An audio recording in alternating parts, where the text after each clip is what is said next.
ताड़म रमो सिद्धाड़म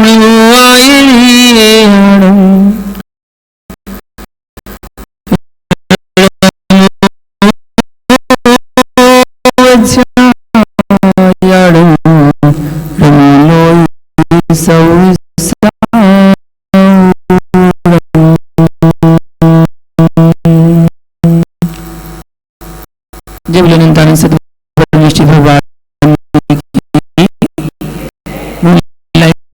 श्री आदिनाथ भगवान की परम पूज गुरु दीवानाचार्य श्री विराग सागर जी महामुनि राज्य की चर्या श्रीमण्याचार्य श्री विशुद्ध सागर जी महामुनि राज्य की अहिंसा में विश्व धर्म की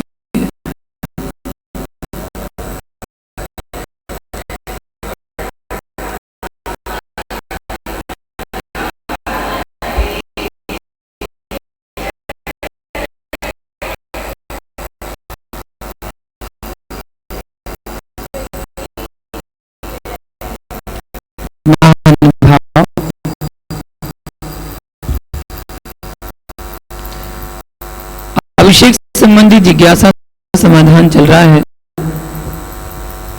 उसी के अंतर्गत और जिज्ञासाएं हैं जिसको जानने की इच्छा सभी को होती है। तो आज इसी क्रम में हम जानते हैं पहली जिज्ञासा, अभिषेक क्यों किया जाता है? अभिषेक क्यों किया जाए? करते तो सभी हैं, लेकिन क्यों किया जाता है उसके बारे में समझते हैं। भगवान के ऊपर यदि कुछ अशुद्धि यहूल आदि है तो उसकी सफाई के लिए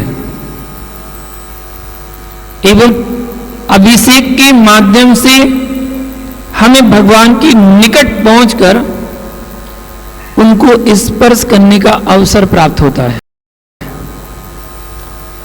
और बाहर की अशुद्धि दूर करने से हमारी आत्मा में लगी कर्म रूपी अशुद्धि भी दूर होती है। इसलिए अपनी आत्मा की कारोंच धोने के लिए अभिषेक किया जाता है। हमारी आत्मा में जो कारोंच लगी है, गंदगी लगी है, उसको साफ करने के लिए अभिषेक किया जाता है कि हम बाहरी आवरण, बाहरी धूल को भगवान की जिन बिंब से हटा रहे हैं, वो हटाकर जो पुण्य आश्रय होंगे तो हमारी आत्मा के अंदर जो कसाय पाप रूपी धूल लगी हुई है, कर्म रूपी लगी हुई है, वो निपट जाए, साफ हो जाए और हमारी आत्मा भी पावन और पुनीत बन जाए।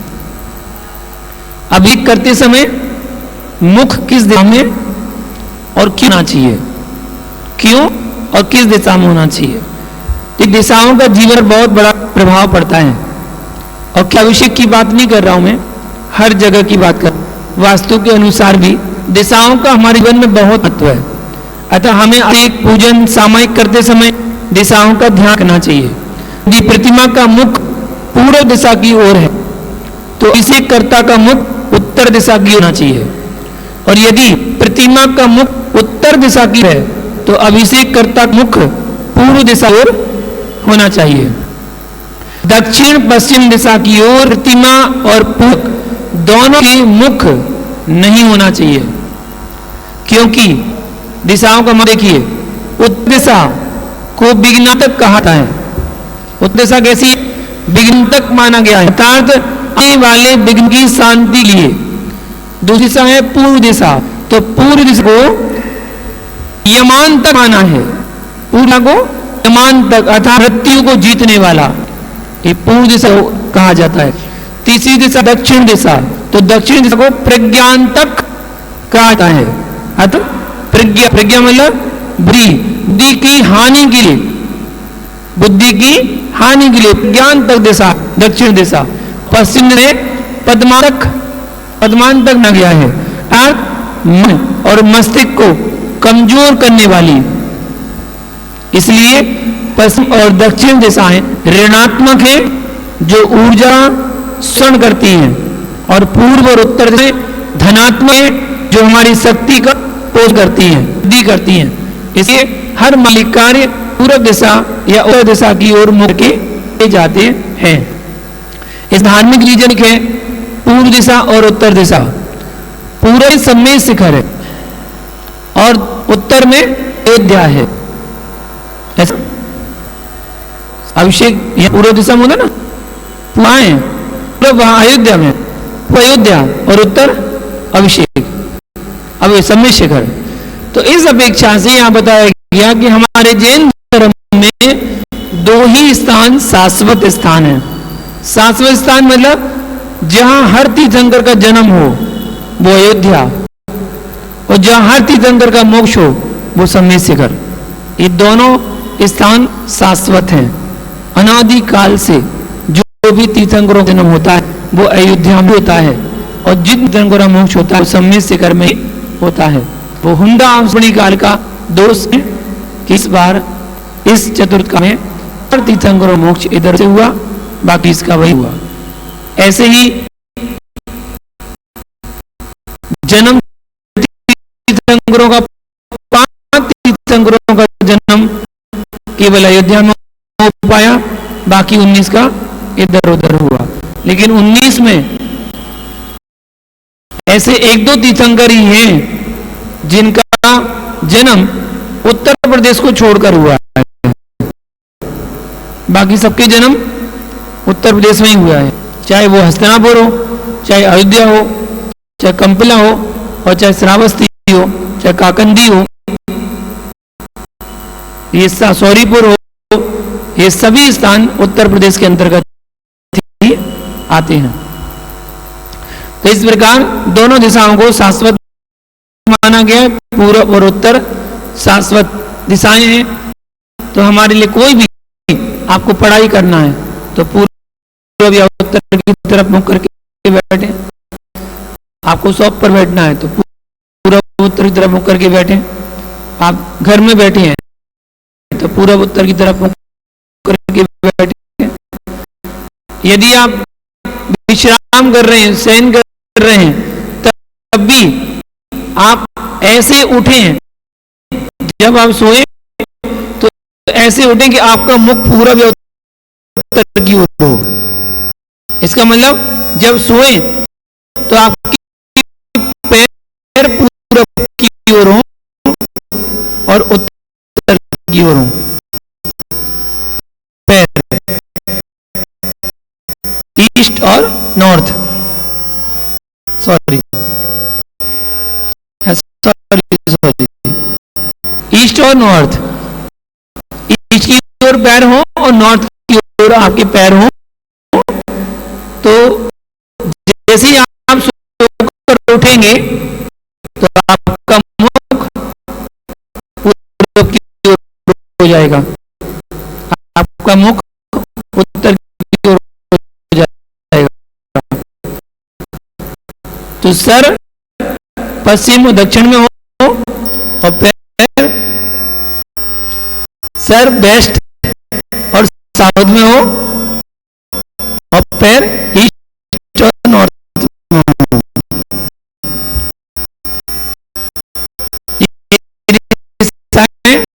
मांगलिक मानी गई। तो अब इसे कैसे करना चाहिए? शुद्ध जल से भरे हुए कलश को दोनों हाथों से लेकर, इसे दोनों हाथों से लेकर विनय पूर्वक धीरे धीरे जल की धारा छोड़ना चाहिए, ना तेजी से ना स्लो मोशन में, धीरे धीरे, ठीक है ना। ना डमरू बजाते हुए, कुछ लोग डमरू बजा के ऐसे करते हैं, ऐसे ऐसी धारा पटकेंगे 1 2 3, ऐसे लगता है हाथ में डमरू पकड़ा दियो और डमरू बजाओ, डमरू नहीं बजाई जाती है। अविरल धारा, बिल्कुल धारा बिल्कुल बहनी चाहिए, पूरी दिखना चाहिए, पूरी धारा टूटना नहीं चाहिए। आप ऐसी धारा निकालें अभिषेक के समय, कलश को दोनों हाथ से पकड़ें ऐसे और फिर धारा को निकालें, बस धीरे धीरे, और अपना मन ही मन में मंत्र बोले, मंत्र जरूर बोले, बिना मंत्र के अभिषेक नहीं करना, मंत्र जरूर बोलना चाहिए। कुछ लोग क्या करते हैं, ज्यादा चिल्ला चिल्ला के बोलते हैं, बिल्कुल नहीं बोलना चाहिए। जिस समय आप अभिषेक कर रहे हैं उस समय बिल्कुल नहीं बोलना चाहिए, चिल्ला के और ना तेज ना उच्चारण से, मन ही मन बोलना चाहिए। पूछो क्यों, पूछो ना क्यों, हर चीज में रीजन पूछ लो, क्यों? क्योंकि हम जिस समय बोलते हैं ना, जिस समय भगवान का अभिषेक करते हैं तो अब भगवान के बिल्कुल निकट होते हैं, बिल्कुल नजदीक, एक का भी गैप नहीं होता है। इतने पास आप भगवान के पास खड़े हैं, आप जब बोलेंगे आपके मुख से क्या निकलेगा, जल से निकलेंगे, थूक निकलेगा और वो गंधों तक पे गिरेगा, भगवान की महिमा पे गिरेगा, अभिनय हो जाएगी, असाधना होगी, ठीक है ना। इस कारण से हम जिस समय धारा छोड़ रहे हैं उसमें मौन पूर्वक मन में मंत्र पढ़ के और धारा छोड़ दें, ठीक है। और जिस समय आप पीछे खड़े हुए हैं चिल्लाओ आराम से, बढ़िया खूब चिल्लाओ, ऐसे प्रभु जी की शांत निद्रा को नमन जल से करे, जल से करियो। तो इस प्रकार हम भगवान का अभिषेक विनय पूर्वक करें तो उसमें कोई दोष नहीं आता है। तो धीरे धीरे छोड़िए और अभिषेक के अभिषेककर्ता को हो सके तो मौन रहे तो बहुत अच्छा है, सर्वोत्तम है। यदि आदत से मजबूर हो, चुप नहीं रह सकते हो, तो मुंह पे पट्टी बांध दो, करे मास्क लगा लो, करे एक मास्क लगा लोगी तो जिससे कम से कम अंदर ही अंदर रहे, बाहर निकलेगा। सही है, कोरोना के समय सही था, जब कोरोना था ना बहुत अच्छा था उस समय तो बहुत बढ़िया नियम बन गया, जो भी उसे करेगा मास्क लगाओ, जो भी आहार देने आएगा मास्क लगाओ, बिना मास्क के आहार भी नहीं लेते थे उस समय, तो वहां नियम हो गया था मास्क से ही आहार। पूरे में दिल्ली में था उस समय और काफी दिल्ली में बहुत ज्यादा कोरोना फैल रहा था उस समय। हमने उस समय एक नियम लिया था, मैं दिल्ली की जनकपुरी कॉलोनी में था जिस समय कोरोना आया था, 4 महीने एक ही स्थान पर रुका, ठीक है। और 4 महीने में हमारा केवल था 4 जेंट्सों से आहार लेना, बस लेडीज को केवल जेंट्स ही बनाएगा, जेंट्स ही देगा, नियम था। 4 महीने का आहार ऐसे, आने जाने प्रॉब्लम थी, आने जाने प्रॉब्लम, पुरुष की भी लग जाए, लेडीज क्या करेगी, आगे कैसे बेचारी, इसलिए कोई बुलाया नहीं। पुलिस वाले परेशान करते थे, दिल्ली में तो बहुत परेशानी, दिल्ली में निकलने भी नहीं देते थे। अब जब नहीं निकलने देने, आना ही नहीं है तो नियम ही ले लो, तो नियम ले लिया हमने कि 4 जेंट्स ही आहार देंगे, वही बनाएंगे। तो उस समय क्या हुआ, एक जेंट्स था जो हमारे पास रहता ही था दिल्ली में चौकाने के लिए, जोड़ा नहीं था उसका, जो साथी था ले नहीं थी, जेंट्स अकेला था, तो वही चौका लगा था, उतना एक्सपर्ट था कि वही सुबह से चौका लगाता था, पूरा चौका आहार बना लेता था। आहार के समय पर वो 4 जेंट्स आ जाते थे आहार देने के लिए, वो देकर और चले जाते थे। उसके बाद पूरी सफाई और पूरे तनादी का काम अकेला जेंट्स था, इतना योग्य था वो, इतना योग्य, अकेला बनता। और पूरा उसने चतुर्मास करवाया, हमारा विकासपुरी में चतुर्मास हुआ, पूरा चतुर्मास उसने अकेले करवाया, इतना अच्छा ट्रेंड था वो। तो उस समय कोरोना में ऐसी स्थिति थी कि नहीं आ पा रही थी मंदिर, तो जेंट्स ही आ जाते थे, क्यों बताओ। इसका नाम था बिमलेश जैन नाम था उसका, और फिरोजाबाद का रहने वाला था, तो उसको उस पर बुलाया था। हाँ, लेकिन भक्ति अच्छी थी तो करता था काम। तो ऐसी स्थिति में अभिषेक करने भी वही जेंट्स आते थे और वही आहार दे के और चले जाते थे।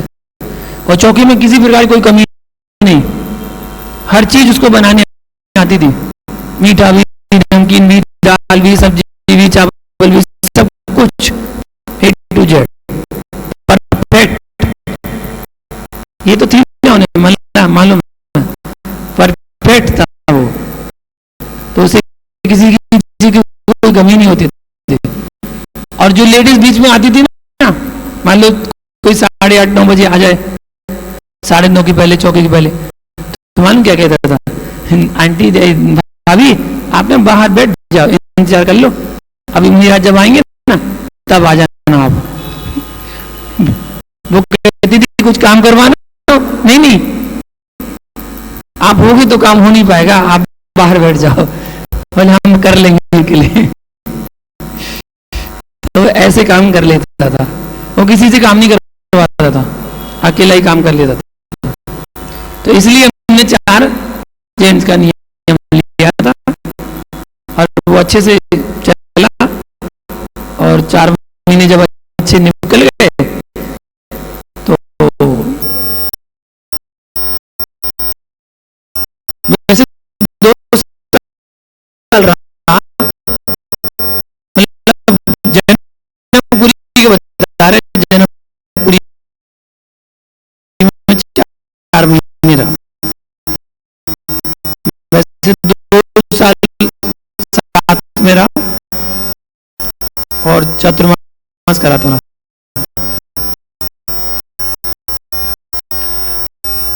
इस प्रकार विवेक पूर्वक जितने भी लोग आते थे कोरोना मास्क, बिना मास्क की तो लेंगे नहीं, मास्क नहीं है लेंगे नहीं। और एक चीज और थी वहां पर, कैप था, सर पे कैप, सर ढकने का कोई काम नहीं, कैप लगाओ अपने आप ढक गया सर। अब तुम्हारा पल्लू चाहे गिरे चाहे सर के चाहे कुछ भी होता है, परमानेंट कैप लगा दिया, बस जब तक आहार दोगे कैप लगा रहेगा, आहार देके बाहर निकले कैप लगा करो, यूज एंड थ्रो, वो फेंक दो, उसके बाद उसका कोई काम नहीं, अगले दिन दूसरा कैप।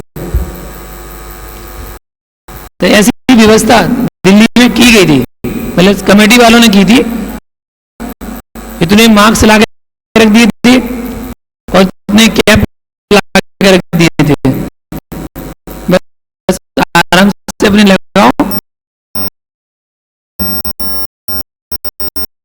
कोई झंझट वाला काम नहीं। चलिए अगली जिज्ञासा देखिए, अभिषेक करते समय क्या पढ़ना चाहिए? क्या बिना मंत्र पढ़े अभिषेक की धारा छोड़ने से अभिषेक की क्रिया उचित है?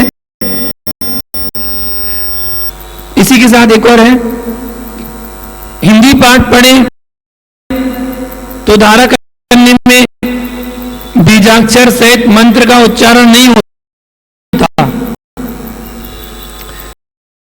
इससे अभिषेक की पूर्णता तो नहीं है। ये जिज्ञासा है, समाधान सुनिए। अभिषेक यदि बीजाक्षर एवं मंत्र पढ़कर किया जाता है तो सर्वोत्तम है, सर्वोत्तम। यदि हिंदी अभिषेक पाठ पढ़ा जा रहा है तो भी अभिषेक किया जा सकता है, दोनों व्यवस्थाएं अनुकूल हैं, लेकिन वो अभिषेक पाठ जन्म कल्याणक वाला ना हो। हमारे यहाँ जन्म कल्याणक का अभिषेक नहीं होता, हमारे यहाँ जिन बिंब का अभिषेक होता है। जन्म का अभिषेक तो सौदर रविंद्र करता है पांडु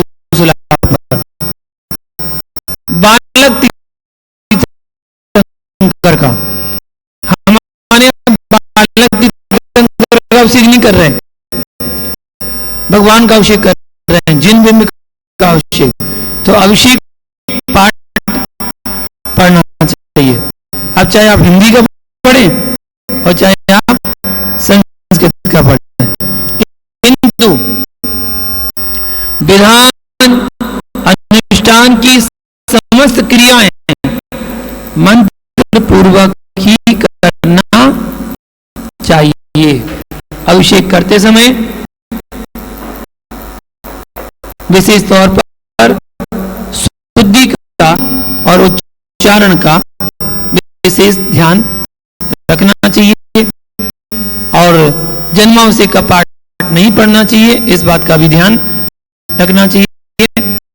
मांगनंदी आचार्य द्वारा रचित जो अभिषेक पाठ है संस्कृत का, वो अगर आप पढ़ें तो बहुत अच्छा है। उस अभिषेक पाठ को पढ़कर ही हमें अभिषेक की क्रिया करना चाहिए। बहुत हो गया अभिषेक। अब लास्ट में बताइए अभिषेक का फल क्या है? जिज्ञासा, अभिषेक का फल क्या है? अभिषेक बहुत हो गया ना। जिनेंद्र भगवान के साक्षात स्पर्श, उनकी निकटता के भावों से हमारे परिणाम इतने विशुद्ध हो जाते हैं कि अशुभ कर्मों के संबर के साथ साथ अनंत गुणे कर्मों का क्षय भी क्षणांश में हो जाता है, क्षण भर में हो जाता है। यही क्षण हमारे जीवन को सार्थकता प्रदान कर हमारे उत्तम भविष्य का निर्माण करते हैं। जो मनुष्य जिनेंद्र भगवान का अभिषेक क्षीर सागर के जल से करते हैं, वे विमानों में उत्पन्न होते हैं। ऐसी भावना होती है कि हम जो जल से अभिषेक कर रहे हैं वो जल ही नहीं, क्षीर सागर का जल है, ऐसी भावना भाती है। जो उत्तम भावों से स्वच्छ दिल द्वारा भगवान का अभिषेक करते हैं, वे धर्म के स्वभाव से समस्त पापों को नष्ट करते हैं और कालांतर में मोक्ष पद को प्राप्त करते हैं। आगे चलकर मोक्ष को प्राप्त करेंगे, ऐसा वर्णन अभिषेक करने के फल को दिया गया है। इसलिए जो अभिषेक नहीं करते हैं उन सभी को अभिषेक करना चाहिए, अपना सौभाग्य समझ के। और सौभाग्य नहीं, मैं तो कहूं परम सौभाग्य समझकर कि मुझे जिनेंद्र भगवान को छूने का स्पर्श करना अवसर मिल रहा है, भगवान को हाथ उठाने का अवसर मिल रहा है, भगवान तक पर मार्जन करने का अवसर मिला है, भगवान के धारा छोड़ने का अवसर मिल रहा है। हर क्रिया को इतना सौभाग्य मान के करो कि आपकी विशुद्धि इतनी बढ़े। आहा, साक्षात तीर्थंकर। सुनने में कितना अच्छा लगता है तो करने में कितना अच्छा लगेगा, लेकिन भाव से करेंगे तो। अगर अभिनय से करेंगे तो जितना पुण्य एकत्रित कर रहे हो उतना पाप भी एकत्र है, जितना पुण्य एकत्र हो रहा ना पाप भी एकत्र होता है। कैसे? 10 प्रतिमा उठानी थी वेदी में से पांडुसुला में 3 विराजमान करने के लिए, एक जना गया वेदी, ठीक है, गर्दन पकड़ के उठाई, हाथ पकड़ उठाई, ऐसे ही पकड़ के उठाई। एक ने भगवान को बिल्कुल गर्दन ही पकड़ के ऊपर ऐसा कर दिया, गर्दन पकड़ के, लो लो लो, जल्दी जल्दी लो लो। क्यों? दूसरा ना ढाले, दूसरा ना उठा, इसलिए हमने उठा के दे दी। नहीं, एक अपने बच्चे को, अपने बालक को जब उठाते हो ना तो ऐसे उठाते हो प्यार से, एक हाथ लगाते हो उसकी गर्दन के पीछे और एक लगाते के कमर के पीछे, इससे प्यार से उठाते हो उसको, अपने बच्चे को। और यहां भगवान को उठा रहे हैं आप, भगवान जिसको आप भगवान कह रहे हैं, भगवान को उठा रहे हैं, ओरिजिनल साधना से, अभिनय से गर्दन पकड़ के उठा रहे हैं। सोचो कितना दोष लगाते हैं। विनय पूर्वक उठाएं, विराजमान कर, मस्तक पर स्पर्श कराएं, पहले उठाएं और फिर मस्तक पर स्पर्श कराएं और फिर विराजमान करें। हाँ, ये जो एक्स्ट्रा कर दिए फालतू की काम है, ये बोले चलो लाइन लगा लो, लाइन लगा ली, परिक्रमा लगाओ, एक परिक्रमा, दो परिक्रमा, तीन परिक्रमा, भगवान को लेके और परिक्रमा लगाए जा रहे हैं। काय के लिए लगा रहे भाई? किस लिए लगा रहे हैं? भगवान को भगवान की परिक्रमा लगा रहे क्या? अगर आपको लगाना है तो आप लगा लो ना, भगवान को क्यों लगवा रहे हैं? मस्तक और बस नाचते रहेंगी। बेदी की परिक्रमा, कहीं पांडुसला की परिक्रमा, बोले 3 बार लगाओ परिक्रमा, क्यों, किस लिए? अच्छा, मार्जन करने के बाद भी बोले पूरी परिक्रमा लगाओ, पहले पूरी परिक्रमा लगा के फिर वहीं के वहीं विराजमान करें कि चलो मार्जन कर लिया, विराजमान कर दे, परिक्रमा लगा के लाओ पहले से, फिर उसके बाद विराजमान करो। वो सोमिंद्र विरान करने है ना, इसलिए बिल्कुल डिप टू डिप नाटक होता है। जैसे वो नाटक होता है ना पंच कल्याण में, वो सौदर आता है, वो पांडु प्रतिमा को लेके जाता है और पांडुसला में ले जाके उसके अभिषेक करता है हाथी पे बैठा के, और बाद आके माता के पास छोड़ता है। तो वही चलता है बिल्कुल। यहाँ से बोले बेदी से उठा के ले गए, परिक्रमा लगाई, पांडा विराजमान करी और फिर मार्जन फिर वापस ले जाके परिक्रमा लगा के वापस वेदी में विराजमान कर दी। जबरदस्ती वो किसी पे ने कह दी, किसी पंडित ने कह दिया, सो लगा दी परिक्रमा। अब वो एक बार लगा दी, बस शुरू हो गई, परिपाटी चल गई, परंपरा हो गई। ऐसा होता, परिपाटी चल गई, बस एक बार पंडित जी ने कहा था, सो बस लग गई, दूसरी बार गई, शुरू हो गई, ऐसा होता है। तो अभिषेक का फल आपके लिए ना फल बताया गया, बस विशुद्धि बढ़ा के करो, मन प्रफुल्लित होके करो, प्रसिद्ध होके। उसका रोज का रूटीन वर्क मत समझो, क्या उसको रूटीन वर्क मत समझो। रूटीन में वो तो करना ही है, करना ही है। रूटीन में उठो, बस आ जाओ, 2 लोटा पानी डाले, 2 दुपट्टा पहने और ऐसे प्रभु जी की शांत मुद्रा। रूटीन वर्क नहीं समझो, उसको अपना परम सौभाग्य समझो। भगवान को छूने का अवसर मिल रहा है, भगवान को हाथ में लेने का अवसर मिल रहा है, मार्जन का अवसर रहा है। ओ कितना अपने है भैया, जब एक इंद्रिय जरा अपने उदय आता, तीव्र प्रारंभ का तब वो भगवान के मस्तक पर चढ़ता है। वरना आप आएगा तो वो तुम्हें हाथ दे आता है। आप एक क्या कलश, एक कलश पानी मिलाए, कैसे किसके लाए, किसके लिए दे? अभिषेक, ठीक है, चलो लिया, प्रासु क्या छाए में एक गया, नीचे लग गया, चौथाई का तो वहीं हो गया, ठीक। उसके बाद आए सुख किया, फिर कन्मान एक जड़ दिया, द्रव धुल है, उससे चंद सा जा है, ला किसके लिए? अभिषेक के लिए, ये स्विच हो गया। फिर थोड़ा सा आजा पहुंचा, बेबे पहुंच, किसके लिए? अभिषेक है, अभिषेक वाला है। अब कलश दिए, किसके लिए? अभिषेक। इतने सराया, 2 टबन, भैया हाथ दिला ना जरा, आपने लस उठाया, लो हाथ दे दिया, जल का वो पुण्य छीन हुआ। बिल्कुल कुछ ही क्षणात वो भगवान के मस्तक पर नहीं माल, बस गलत बंद नहीं था वो, और उसका अपने छुआ, हाथ धुले नीचे गया, गया हमसे। ऐसे ना जो भगवान की मां से वर्ष करेगा उसका इतना भाव हो गया, इतना पुण्योदय हो गया कि अब वो एक बूंद किसी के में आएगी, वो गिर नहीं देगा, वो मर पाएगा। ऐसे बिल्कुल उसी को ही लगता है 1-2 बार सुखाता रहा, कितना होगा उसका, उसी इंद्रिय पृथ्वी का कितना उदय होगा। पैर पड़ने पाषाण, मार्बल बैठे हो ना, मार्बल बैठे, माँ की ब्रह्मणी है, इसका पाप देखो और उसको उदय देखो। भगवान पृथ्वी में विराजमान हो, लोग छूता रस हैं, एक बार नहीं मिल जाए, एक बार नहीं मैं से कुचल रहा, उसका पाप देखो बच्चा, बात लग गई, मार्बल लगा है। एक इंद्री का पुण्य पाप बता रहे हैं, एक इंद्री का पाप उदय देखिए कैसे वो पुण्य कैसे आता है। इंद्री बृहस्पति का पुण्योदय आया, फल फूल श्री के चरणों में गया, एक फेंक दिया, खा गया, ऐसा ना कर।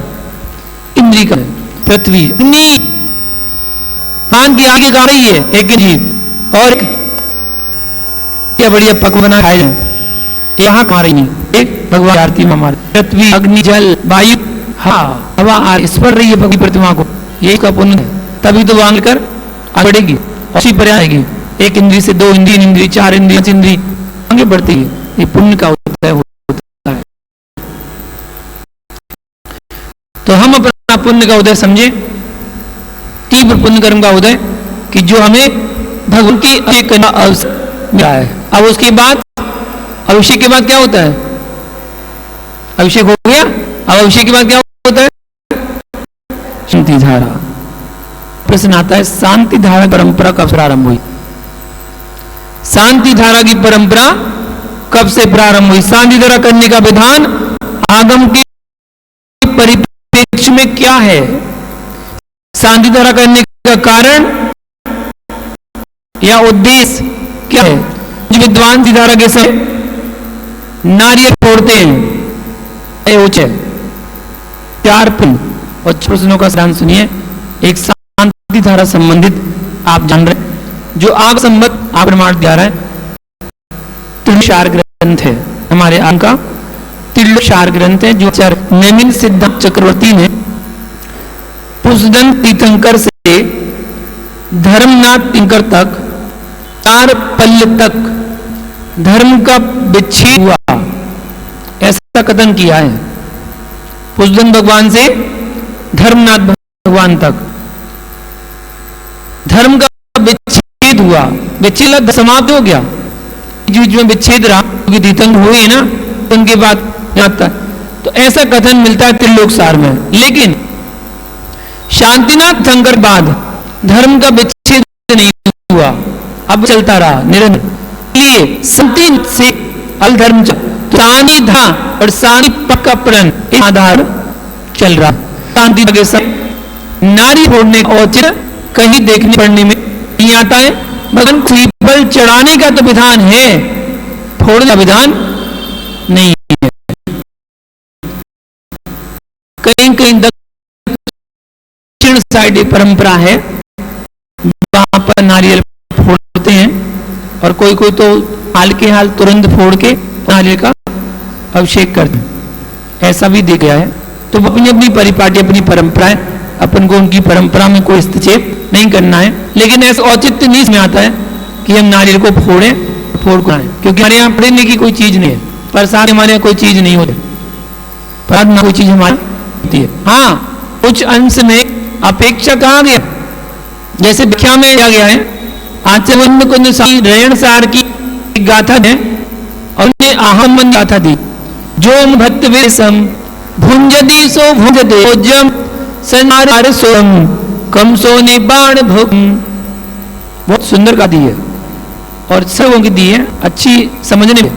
यहाँ आचार्य कहते हैं जो मुनिराज के द्वारा भोगा गया है, आहार गया है, भोजन किया गया है,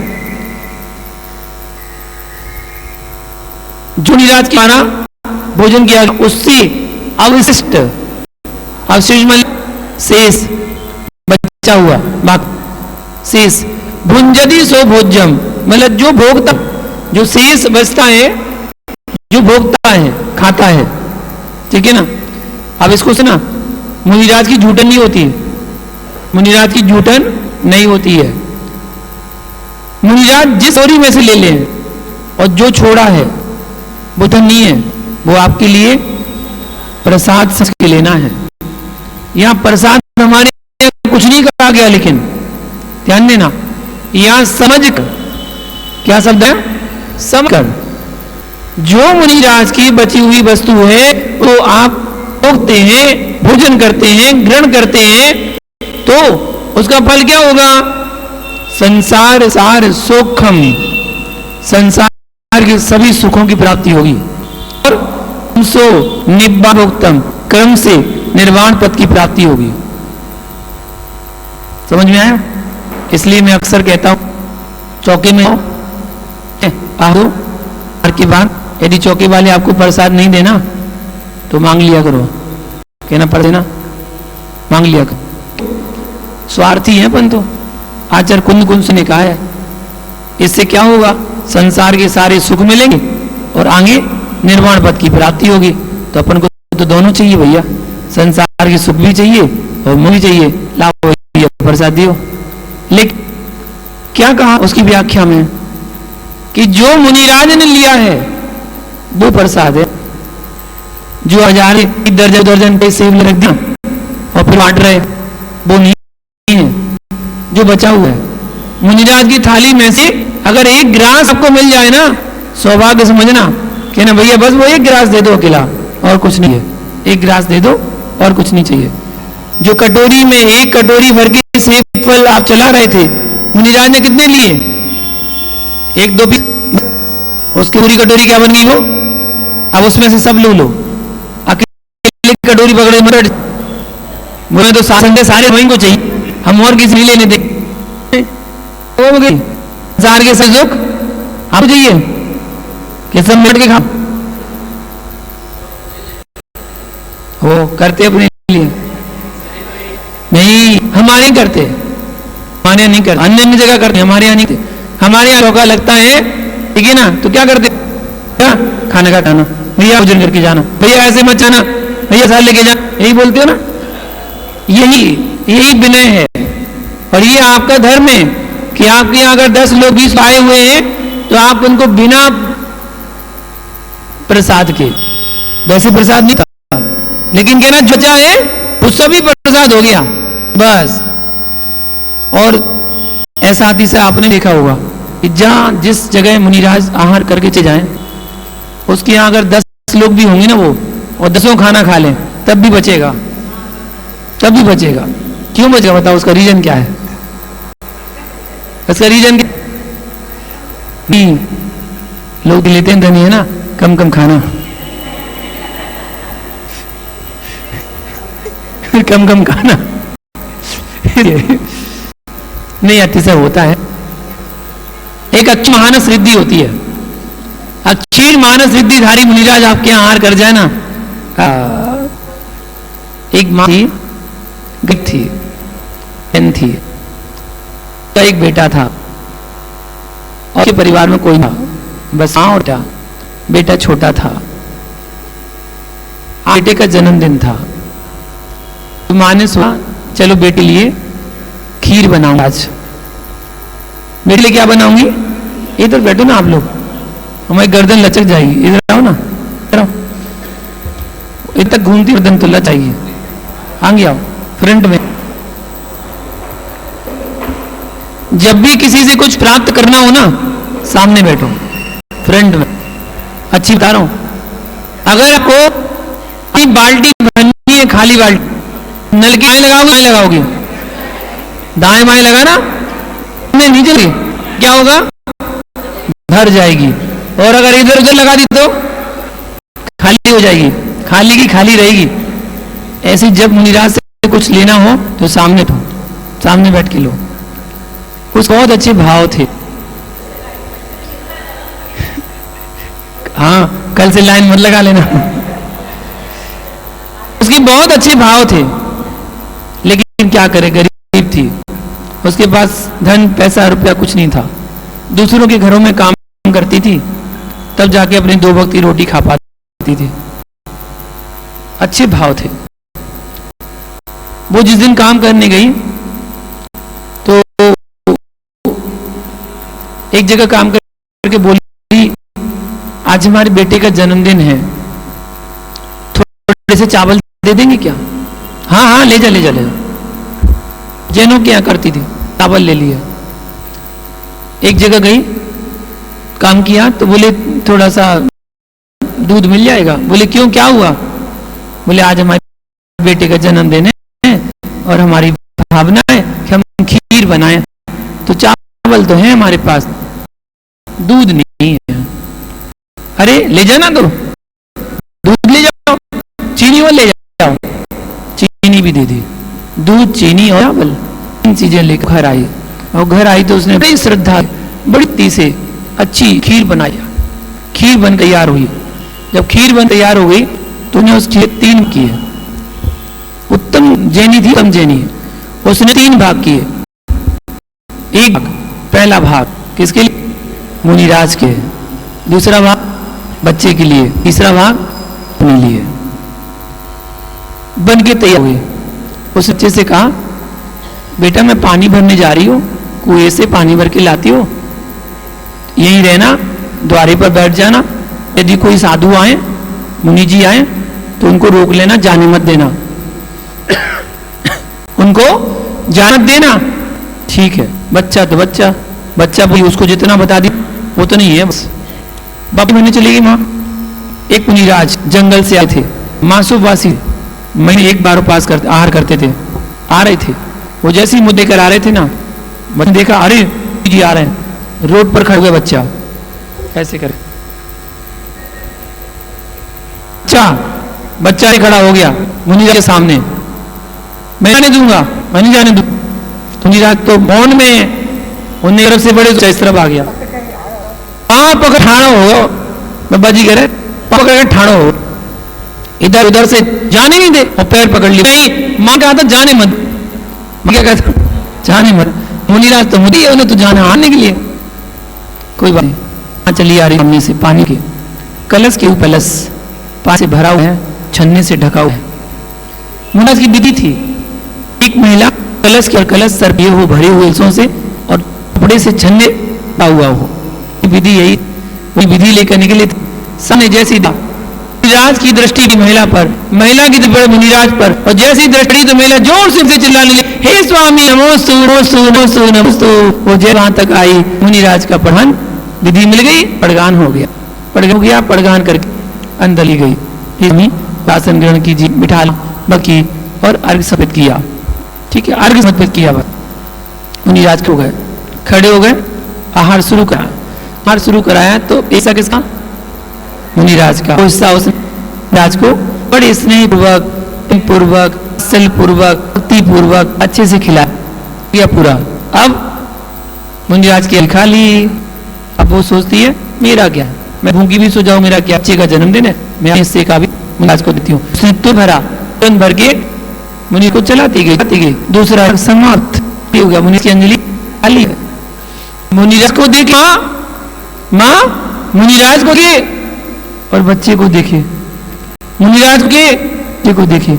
बच्चा क्षण भर मच गया। बच्चा चुपचाप माँ के पास गया, कपड़े तो पहने नहीं था गया, और माँ का पल्लू पकड़ के खींचता है, कहता है, पल्लू पकड़ के खींचता है, कहता है दे दो माँ। अब माँ ने तुरंत से भरी और मुनिराज अंजलि में चला दी। मुनिराज जैसे ली, बस उनका आहार हो गया, पानी लिया, बैठ गए। और बैठ गए वो तो और उल्ला करके चले गए। अब माँ सोचती है आज भी का जन्म था, कितने भावों से तो बनाई थी, बच्चे को मिलाएंगे, लेकिन चलो बात नहीं, मुनि जा गए, मुनिराज को हरा दिया, बहुत अच्छा हुआ। अब जो बात है जैसा है, बच्चे के भाव देखो, बच्चा कहता है माँ कोई बात नहीं, कोई बात नहीं, जो पति में खुरचन होगी ना, खुरचन, वो खुरचन खुरच दो, मैं वही खा लूंगा, खुरचन खुरच दो। माँ ने कहा अच्छा ठीक है। उसने चम्मच को जैसे ही पकड़ा और जैसे ही नीचे किया, चम्मच बहुत भारी लगी, बहुत भारी, और जैसी चम्मच बाहर निकाली, खीर सवा लबी निकली। चम्मच कैसी निकली? खीर से भरी निकली, लब जैसी खीर परसी तो हाँ बच्चे खाई, माँ ने खाई। माँ के बाद पसी को बोला, उनको खिलाई, उसके बाद कॉलोनी वालों को खिलाया, मोहल्ला वालों को खिलाया, उसके बाद पूरे गांव को दावत दी, गांव को दावत दे के गांव वालों को खिला दिया, तब भी वो खीर समाप्त नहीं हुई। क्यों नहीं हुई?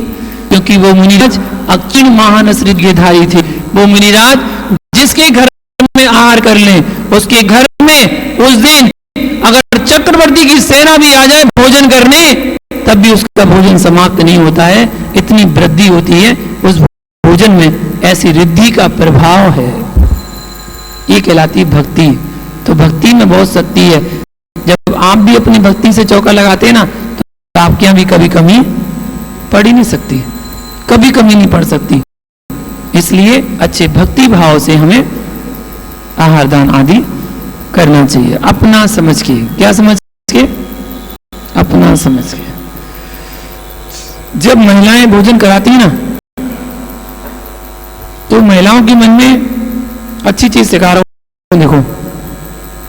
अब मानो आप नहीं मानो कोई बात नहीं, हमारा काम तो बताना है। हम तो छोटी छोटी सी बात बता दे, बड़ी बातें तो हमें आती नहीं, छोटी छोटी सी बातें आती से वही बता देते बस। अब वो अच्छी लगे आपको सो अपना लो, नहीं लगे तो कोई बात नहीं, ठीक है। जब अब किसी मुनिराज को, साधु को आहार कराए ना, तो आपके मन में भाव होना चाहिए, क्या हम अपने बच्चे को भोजन करा रहे हैं। क्या भाव होना चाहिए? हम अपने बच्चे को भोजन करा रहे हैं। जैसे आप अपने बच्चे को भोजन कराते ना, बड़े स्नेह से, बड़े प्रेम से, और एक बार बोलते हैं, बच्चा कहता है नहीं नहीं माँ अब नहीं चाहिए, अब नहीं चाहिए, तो माँ क्या कहती है, एक और ले लो, एक और, कुछ दिया है नहीं, एक और ले लो, ठीक है ना। निवेदन तो ना, जबरदस्ती मत करना ना, हमारा दाव पर खेल जाओ। बोले आपने आता माँ बन गया ना, इसलिए हम तो माँ खिला रहे, अब खाओ, जबरदस्ती जबरदस्ती मत करना।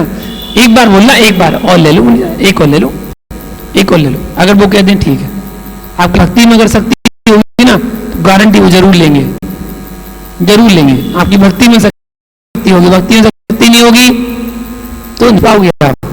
तो उन्होंने कह दिया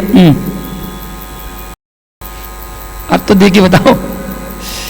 इसलिए भाव से जो बहनें भोजन कराएं, बिल्कुल मन में भाव होना चाहिए, हम अपने भाई को तो भोजन करा रहे हैं,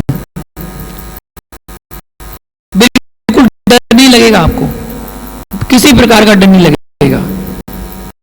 अगर आप साधु समझ के भोजन कराओगे ना, कराओगे, फिर तो देखो आप गड़बड़ ना हो जाए, कुछ गड़बड़ ना हो जाए, कुछ हो ना जाए, कुछ हो ना जाए, मन में यही रहेगा, कुछ हो ना जाए, हो ना जाए, अरे हो ना जाए, इतना डर के भोजन कराओगे क्या? नहीं, प्रसन्नता मुद्रा पूर्व है, अपने ही तो है। जैसे अपने भाई को, जैसे अपने बच्चे को भोजन कराती हो बिठाल कर अच्छे प्यार से, वैसे ही तो कराना है बस, और क्या है। थोड़ा सा नियम ये है कि शोधन करके देना, बस क्या करके, शोधन करके देना, विवेक पूर्वक देना, बस अच्छे से विवेक पूर्वक दोगे तो बढ़िया है। ऐसा नहीं, और रूटीन में मत करना चाहिए, ये बात ध्यान रखना, रूटीन में नहीं करना चाहिए। क्या कि जय मान लो कल संडे था, अब कल संडे था तो बोले रविवार तुम आज कर का त्याग था, बोले आज मंगवा ना, आज भी नमक त्याग होगा, तो आज भी बिना नमक का बना दो सब, है ऐसा नहीं करना, क्योंकि ये तो विवेक है ना, वो कल था तो जरूरी थोड़ी आज है, तो विवेक कहलाता है, इसको समझना चाहिए। और फिर उसके बाद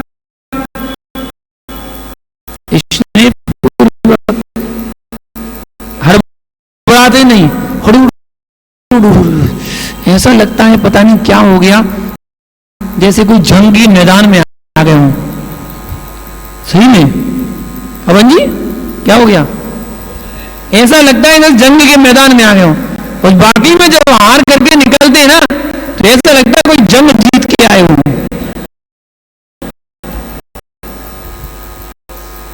हार करके चौके से जब निकलते हैं ना, ऐसा लगता है जंग जीत के आए हो।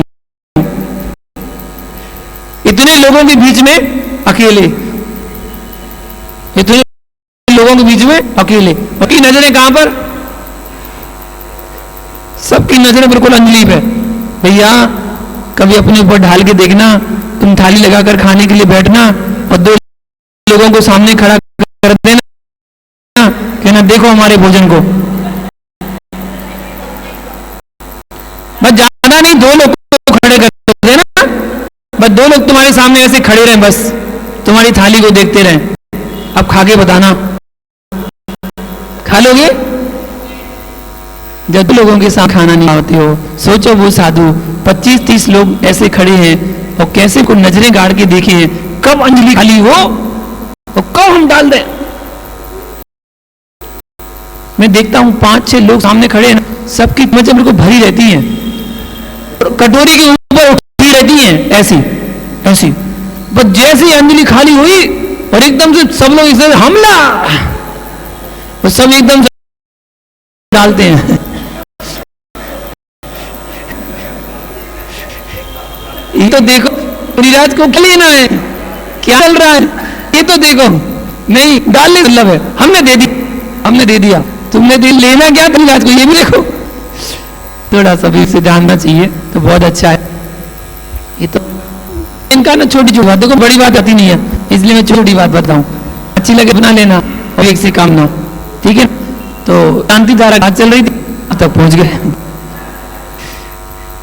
जब किसी को अपने घर में आमंत्रण करते ना, बुलाते हैं, आमंत्रण करते हैं, बुलाते हैं, तो घर में नहीं बैठे रहते हैं, क्या करते हैं, बाहर आके उनका स्वागत करते हैं, आमंत्रित करते हैं, आइए ना, आइए ना, अभिवादन करते हैं जब किसी को बुलाना होता है। और अगर नहीं बुलाना हो तो सामने वाले क्या लगेगा, कह रहे इनको बुलानी नहीं है, जबरदस्ती हम इनके घर पे आए, क्या के लिए आए, हम तो नहीं आ रहे, क्या है मुकेश जी बताओ ना। जब किसी को घर पे बुलाना होगा तो क्या करोगे, बाहर खड़े रहोगे कि नहीं, बिल्कुल बाहर खड़े होकर इंतजार करोगे कि आने वाले हैं, आने वाले हैं, अब आने वाले हैं। ये नहीं कि घर में अपने बैठ के पंचायत करते रहो, अपनी पंचायत में लगे रहो, और वो मेहमान आए और आगे देख के चले जाए, अरे कोई खड़े ही नहीं है, जब नहीं खड़ा तो चलो बोले क्या के लिए आओ, जब थोड़ी आए। ये अभिवादन कहलाता है। मैं शिकायत नहीं कर रहा हूं, मैं तो आपको बता रहा हूं कि ऐसा करना चाहिए, ऐसे ही ये अभिवादन है।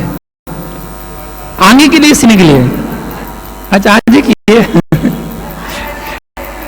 आगे के लिए सीखने के लिए बहुत अच्छी चीज है, कभी ना कभी अच्छी सीख मिल जाती है और अच्छा है।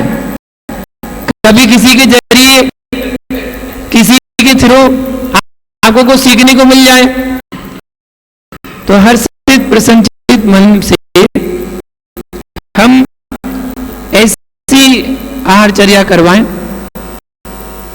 और देखना एक चीज और सीख लेना कि जब भी आपके लिए समाचार मिले ना, आपके लिए समाचार मिले कि कोई त्यागी वृत्ति आपके यहां आ रहा है, तो क्या करना, अहो भाग्य हमारा, क्या समझना, अहो भाग्य हमारा, ये मत कहना अरे अभी ये परेशानी है, ये परेशानी है, अब कौन करेगा, कैसे होगा, हम तो नहीं कर पाएंगे, ऐसा नहीं। भले 2 लोग आ जाना, ठीक है, आप अकेली लेडीज घर में रहने वाले 4-6 परिवार के सदस्यों को भोजन बना सकती हो, सब भोजन खिला सकती हो, क्या एक मिनट के लिए आप भोजन बना सकती हैं? क्यों नहीं बना सकती, अकेले बनाती हो। आप क्यों भीड़ इकट्ठे हो, तो जब तक दम नहीं होगी, जब तक चौका ही नहीं लगेगा। नहीं, एक व्यक्ति एक ली होगी ना, वो चौका आए, मैं गारंटी ले 10 तो अपने आप आ जाएंगे, एक तो आएंगे, एक आओ, बोले कोई मुकेश जी आप क्या मत करो, ऐसी बोल देना कि कभी भी कोई रह जाए हमें खबर कर दे, बस हम अकेले चौका लगा लेंगे, अकेले चौका लगा के कराएंगे, ऐसा बोल देना मुकी को। देखना आपके यहाँ जब भी कोई कलकत्ता में शादी हुआ है और आप ना आए, हो ही नहीं सकता, ऐसा हो ही नहीं। वैसे जरूर बात, भले हम जैसे 2 दिन के लिए आधे 6 दिन रुक के थे यहाँ, क्या है मुझे 2 दिन के लिए आए नहीं, उसी बड़े वालों में बहुत ताकत है, भले आप लोग होना चाहो कोई बात नहीं, आपके शरीर तो बहुत ताकत है, वो भाग्य बहुत ताकत। मैं दर्शन कर रहा था, आप लोग बड़े ध्यान से किया करो, बड़े ध्यान किया करो। मैं सुबह दर्शन कर रहा आदिनाथ भगवान की बेदी, आदिनाथ उनकी बेदी में एक अष्टधारी प्रतिमा है, इस तरफ, कौन से हाथ तरफ? दाएं हाथ तरफ। अब आप दर्शन करेंगे तो बाएं हाथ होगी बासुज होगी, मनोज्ञ मूर्ति है, लगती है आज ही प्रतिष्ठा करा के आए हो, आज ही प्रतिष्ठा करा के ऐसी लगती है। आपको पता है वो कितनी पुरानी है? 393 पुरानी है, 393 ईयर्स, 393 साल प्राचीन मूर्ति है और आज भी ऐसी लगती है जैसे कल ही प्रतिष्ठा आई हो, इतनी योग्य मूर्ति है। बहुत जलूस आती है। बेलगछिया की मूर्ति तो 200 साल पुरानी है, 230 पुरानी है बेलगछिया। बेलगछिया की मुल्ला है 230 साल प्राचीन थी और उसकी और तेरापंथी कोटि के पुस्तकालय की दोनों मूर्ति सेम, एक सी बिल्कुल। उसी समय में उसकी स्थापना उसी की हुई, 1878 प्रतिष्ठा हुई थी पंजनालय की, 1878 में बेलगछिया की मूर्ति की प्रतिष्ठा हुई है। कुल को बात विशेष देखो ना, आनंद आएगा। हाँ, ये मूर्ति तो कितनी पुरानी मूर्ति नजर आ रही, और जब आपको पता चल जाए 393 साल प्राचीन मूर्ति का आनंद आता है। जितने भी सफेद पाषाण की मूर्ति, पाषाण मूर्तियां 531 साल की मूर्ति है वो आपके मंदिर में, 531 साल की मूर्ति है। आदिनाथ भगवान की तो है ही, साथ में नेमिनाथ भगवान की गोदी में 4 माएं अगल विराजमान है पाषाण की, वो सब 531 साल पुरानी नहीं है। धरोहर है यहाँ तो बड़ी वजह मूर्तियों की धरोहर, 150 मूर्तियां हैं, 150 मूर्तियां हैं पूरी ऐसी धरोहर। वो तो बस दुर्भाग्य उन लोगों का जो यहाँ छोड़ के चले गए, क्या करें। आपका तो सौभाग्य है जो आप यहाँ पर रह रहे हैं बिहार में, सही में। तो लेकिन ध्यान रखना, दुर्भाग्य का मजबूरन कहीं से कहीं जाना पड़ा, लेकिन बड़े मेरे को छोड़ नहीं पाए, बड़े बाजार को छोड़ के चले गए लेकिन बड़े मंदिर को नहीं पाए, इसलिए वो वहां भी यहाँ दर्शन करने के लिए आते हैं। दर्शन करने यही है, अभिषेक करने यही है, क्यों उनको छोड़ ही नहीं पाए, लगता ही नहीं। इसलिए अच्छे भक्ति भाव से पूजन पाठ करें और अच्छी बातों को सीखें, गुरुओं की सेवा करें। 6 दिन का प्रवास यहाँ पर हुआ, मैंने सोचा नहीं था कि 6 दिन रुकूंगा, 2 के लिए आया था 2 दिन रुकूंगा, लेकिन ऐसी एनर्जी यहाँ मिली, ऐसी शक्ति मिली और भगवान की दर्शन करके मन प्रसन्न हुआ। और आप लोगों की भक्ति भी देखी, ऐसा नहीं है आप लोगों की कमी नहीं है, आप लोगों की भी देखी।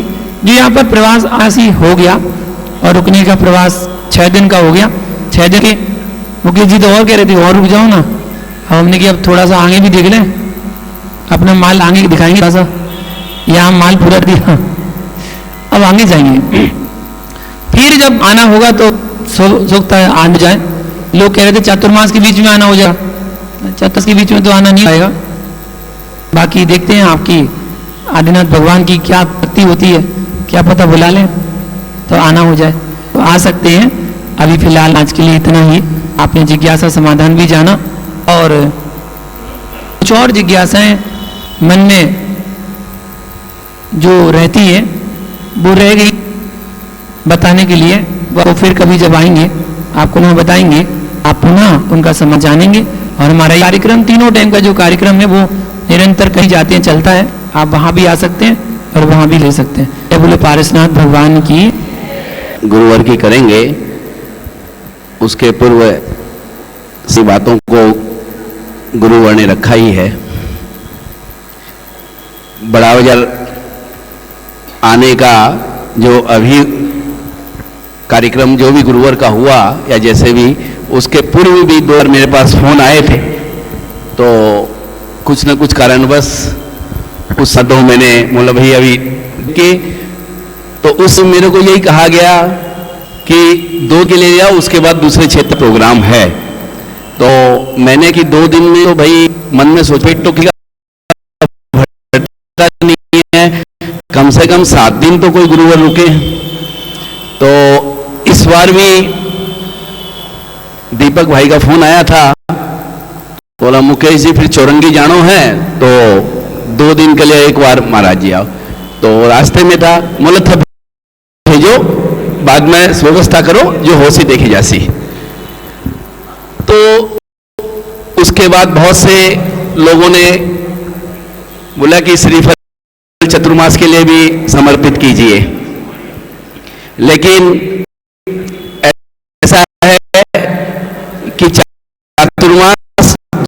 होता है वो व्यवस्था समिति का होता है और पदाधिकारियों की सहमति होती है।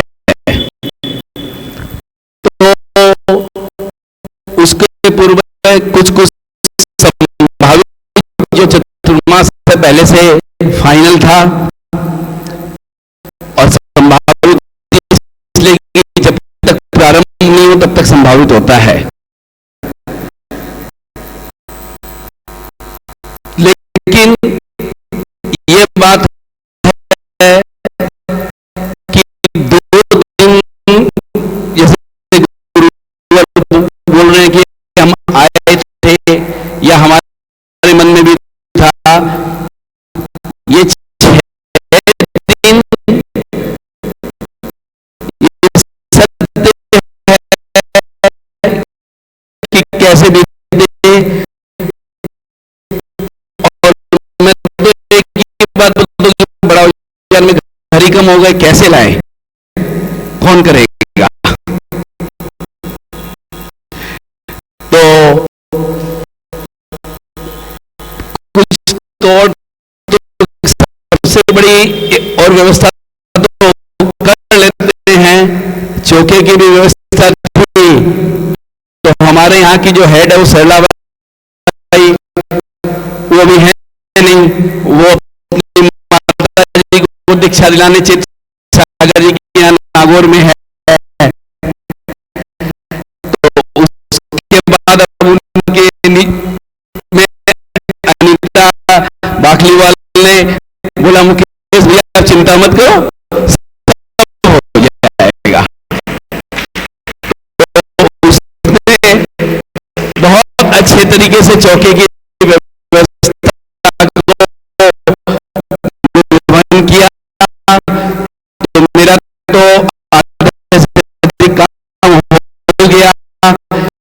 तत्पश्चात प्रातःकाल से ही शाम तक जो हो रहा है वो आप लोग देख ही रहे हैं।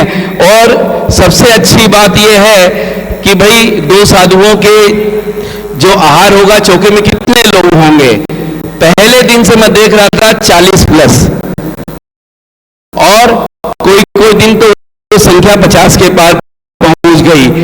तो ये जब तक हृदय के अंदर में अगर लोगों के अंदर वो नहीं हो तब तक वो कार्य नहीं हो सकता। सब अपने स्वयं से आए, और सच बताता हूं गुरुवर आए, हम लोग उसके लिए कोई धनराशि इकट्ठा करते कि आएंगे। इस बार मैंने पहले से सोच लिया कुछ नहीं करना, किसी को चलने दो, जैसा होगा देखेंगे, लास्ट में देखेंगे।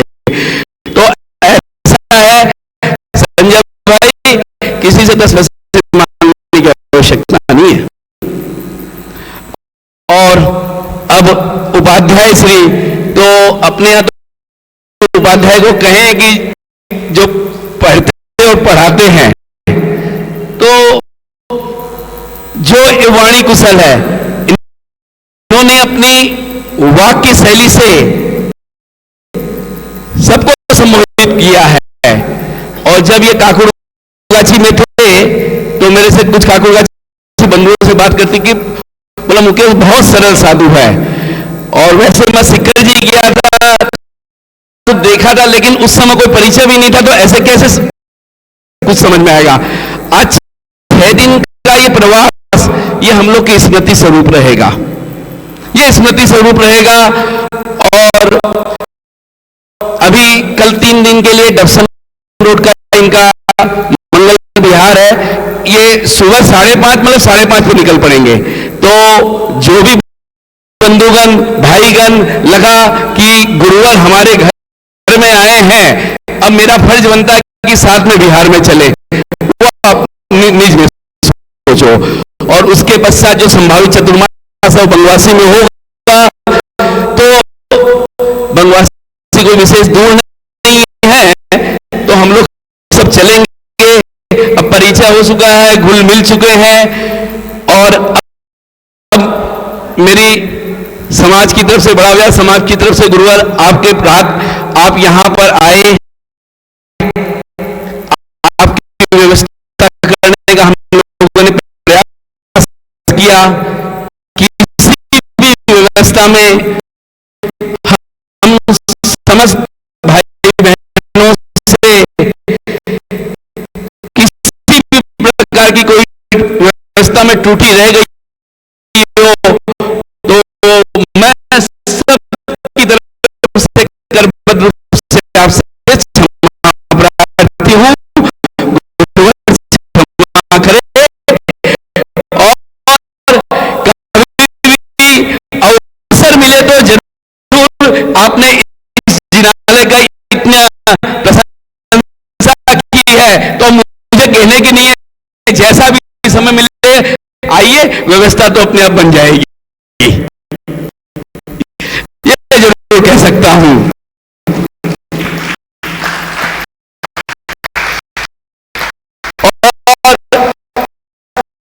और बहुत अच्छा लगा है, निश्चित रूप पर आपने अपने वाक्य शैली से हम सबको प्रभावित किया है और सब जुड़े हैं, और पुनः आपके चरणों में बड़ा व्यास समाज की तरफ से नमन करता हुआ अपनी बात को यही समाप्त करता हूं। महाराज श्री ने कह दिया है, गुरुवर ने कह दिया है कि चातुर्मास जहां भी होगा आना है। अकेले तौर पे तो सब जाएंगे, जैसे भी जाएंगे, हम लोग सामूहिक रूप में भी अपने जो हमारी संस्था है आदिनाथ भक्त मंडल या दीपशिखा, जो भी उसके तत्वाधान में आपके यहाँ जहां भी होगा जरूर जाएंगे कुछ सीखने, चाहे कोई विधान के प्रयोजन, चाहे किसी भी प्रकार से। चतुर्मास का काल है, 25 को करेंगे, 24 को गुरुवार का 24 को जन्मदिन है और 25 को स्थापना करेंगे। और वैसे तो साधुगण सब चतुर्दशी के दिन अपनी जो विधिवत रूप से स्थापना वो कर लेते हैं, हम सबके लिए 25 को करेंगे।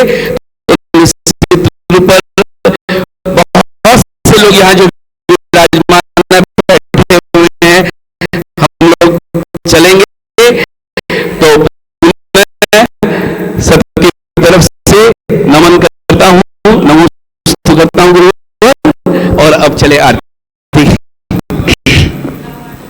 और क्षेत्र सोनागिरी जन्म लियो है, क्षेत्र बोलो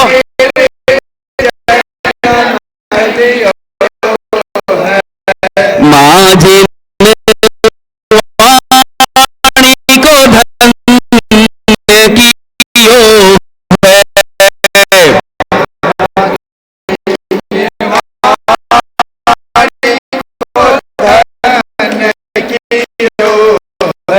विराग सागर जी के लाल आज भारी आरती